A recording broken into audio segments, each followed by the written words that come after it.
আসসালামু আলাইকুম সম্মানিত দর্শক দেশে এবং দেশের বাইরে যে যেখানে বসে আজকে আমার চ্যানেলের এই ভিডিওটি দেখছেন তাদের সকলকে প্রীতি এবং শুভেচ্ছা জানিয়ে শুরু করছি আমি আজকের এই ভিডিও।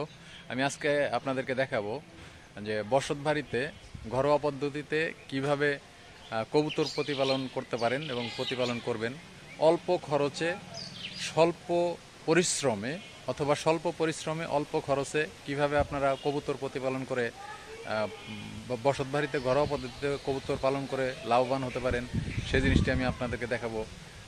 চলুন ভিউয়ার্স, যেটা দেখতে পাচ্ছেন এটা আমার বাড়ি আর কি। এই বাড়িতে বাড়ির পাশেই আমাদের অনেক বড় বাড়ি আর কি। তো বাড়িতে আমরা যেভাবে কবুতর পালন করছি সেই জিনিসটি আমি আপনাদেরকে এখন দেখাবো।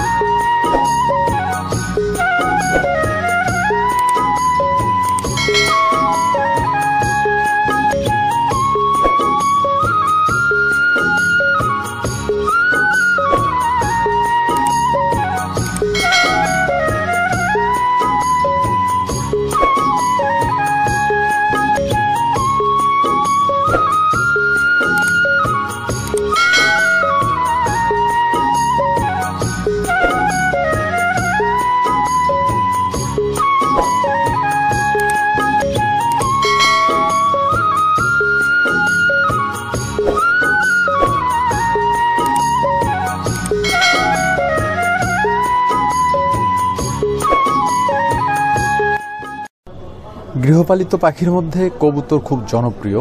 গ্রামগঞ্জ এমনকি শহরের বাসাবাড়িতে অনেকে কবুতর পালন করে।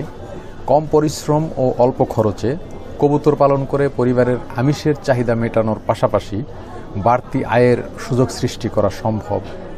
অনেক বাড়িতেই হাঁস মুরগির মতো কবুতরও পালন করা হয়। পরিবারের গৃহকর্ত্রী ও স্কুল কলেজে যাওয়া ছেলেমেয়েরা কবুতর পালনের কাজ করে থাকে। বেশিরভাগ ক্ষেত্রেই কাঠের বাক্সে পুরনো পদ্ধতিতে কবুতর পালন করা যায়। তবে ইদানিং বাজারে বাচ্চা কবুতরের চাহিদা বৃদ্ধি পাওয়ায় উন্নত পদ্ধতিতে কবুতর পালনের আগ্রহ দিন দিন বৃদ্ধি পাচ্ছে। উন্নত পদ্ধতিতে কবুতর পালন করে আর্থিক দিক দিয়েও লাভবান হওয়া সম্ভব। ভিউয়ার্স, আপনারা জানেন পৃথিবীতে বহু জাতের কবুতর রয়েছে। আমি এ বিষয়ে কিছু বলি। পৃথিবীতে বর্তমানে প্রায় 200 থেকে 300 জাতের কবুতর রয়েছে। মাংস উৎপাদনের জন্য উল্লেখযোগ্য হচ্ছে হোয়াইট কিং, টেকরেনা, সিলভার কিং, হামকাচ্চা, ডাউকা, কাউরা, গোলা, গল্লি, পক্ক, লক্ষণ ইত্যাদি। শৌখিন লোকেরা খেলাধুলা বা আমোদ ফুর্তির জন্য ময়ূরপঙ্খী, সিরাজি, লাহোরি, ফ্যান্টেইল, মুকি, জেকোভিন, গিরিবাজ, টেমলার, লোটন ইত্যাদি কবুতর পালন করে। আমাদের দেশের জনপ্রিয় এবং উল্লেখযোগ্য কবুতরের মধ্যে হচ্ছে একটি, সেটি হলো জালালি কবুতর। আমরা জালালি কবুতরটাই এখানে পালন করছি ভিউয়ার্স, আপনারা দেখুন। পুরুষ ও স্ত্রী কবুতর জোড়া বেঁধে সাধারণত আজীবন একসাথে বাস করে। এদের জীবনকাল 12 থেকে 15 বৎসর। 5 থেকে 6 মাস বয়সে স্ত্রী কবুতর ডিম দেয়া শুরু করে। 28 দিন পর 48 ঘন্টার ব্যবধানে 2টি ডিম দেয় এবং 5 বৎসর বয়স পর্যন্ত দেয়া ডিমে বাচ্চা উৎপাদন ক্ষমতা সক্রিয় থাকে। ডিম থেকে বাচ্চা ফোটাতে 17 থেকে 18 দিন সময় লাগে। স্ত্রী পুরুষ উভয়ই পালা করে ডিমে তা দেয়। ডিমে তা দেওয়ার 15 থেকে 16 দিনের মধ্যে স্ত্রী এবং পুরুষ উভয় কবুতরই খাদ্যথলিতে দুধ জাতীয় বস্তু তৈরি হয়, যা খেয়ে বাচ্চারা 4 দিন পর্যন্ত বেঁচে থাকে। 10 দিন পর্যন্ত তারা বাচ্চাকে ঠোঁট দিয়ে খাওয়ায়। এরপর বাচ্চারা দানাদার খাদ্য খেতে আরম্ভ করে। যখন দানাদার খাদ্য খেয়ে কবুতর একটু বড় হয়ে যায় তখন কবুতরের দরকার হয় বাসস্থান। আমি সেই বাসস্থানের বিষয়ে আপনাদেরকে একটু কিছু বলার চেষ্টা করি। কবুতর পালনের জন্য নির্দিষ্ট কোনো জায়গার আসলে প্রয়োজন নেই। বাড়ির আঙিনায়, বাড়ির ছাদ বা জানালার কার্নিশে কবুতর পালন করা যায়। কবুতরের বাসস্থানের বর্ণনা দিতে গেলে হালকা কাঠ, পাতলা টিন, বাঁশ বা প্যাকিংয়ের কাঠ দিয়ে কবুতরের ঘর বসাতে হবে বা বসানো সম্ভব। আমরা এখানে কাঠ দিয়েও তৈরি করেছি, বাঁশ দিয়েও তৈরি করেছি, আপনারা দেখছেন ভিউয়ার্স। কবুতরের থাকার ঘরটি এমনভাবে উঁচু করে তৈরি করে করতে হবে যাতে ক্ষতিকর কোনো প্রাণী ও পাখিদের নাগালের বাইরে থাকে। ঘরে প্রচুর আলো বাতাস প্রবেশের ব্যবস্থা রাখতে হবে। বৃষ্টির পানি যাতে ঢুকতে না পারে সেদিকেও লক্ষ্য রাখতে হবে। খাবার ও পানির পাত্র কবুতরের ঘরের কাছেই রাখতে হবে। কবুতরের ঘর পরিষ্কার এবং শুকনো রাখতে হবে। প্রতি মাসে 1-2 বার কবুতরের ঘরের বিষ্ঠা পরিষ্কার করে দিতে হবে। ভিউয়ার্স, আপনারা জানেন কবুতর সাধারণত বিভিন্ন প্রকার শস্যদানা যেমন গম, মটর, খেসারি, সরিষা, ভুট্টা, কালাই, ধান, চাল, কাউন, জোয়ার ইত্যাদি খেয়ে থাকে। এরা খোলা আকাশে উড়ে বেড়ায় এবং পছন্দমতো স্থানে থেকে প্রয়োজনীয় খাদ্য জোগাড় করে থাকে।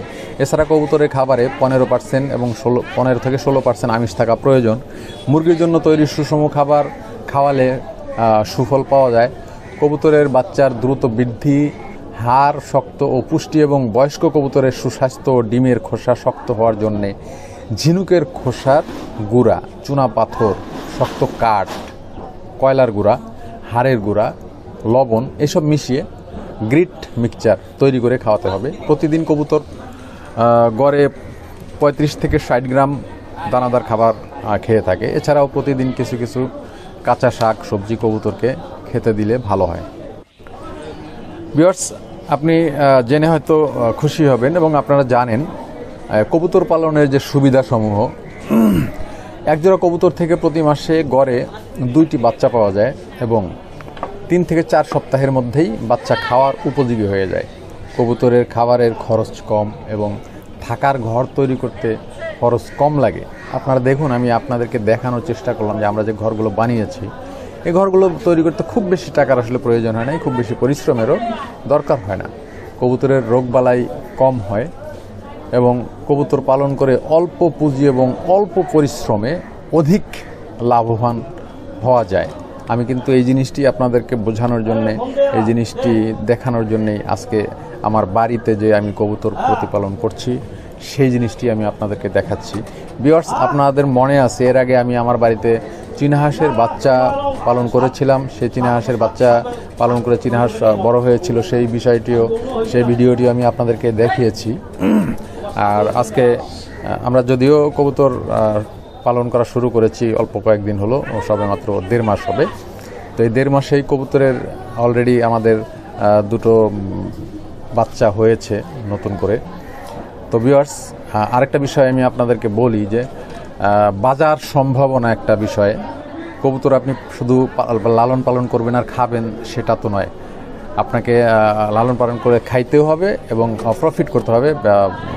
সেটা হলো বাণিজ্যিকভাবে হোক বা পারিবারিকভাবে, যেভাবেই পালন করেন না কেন।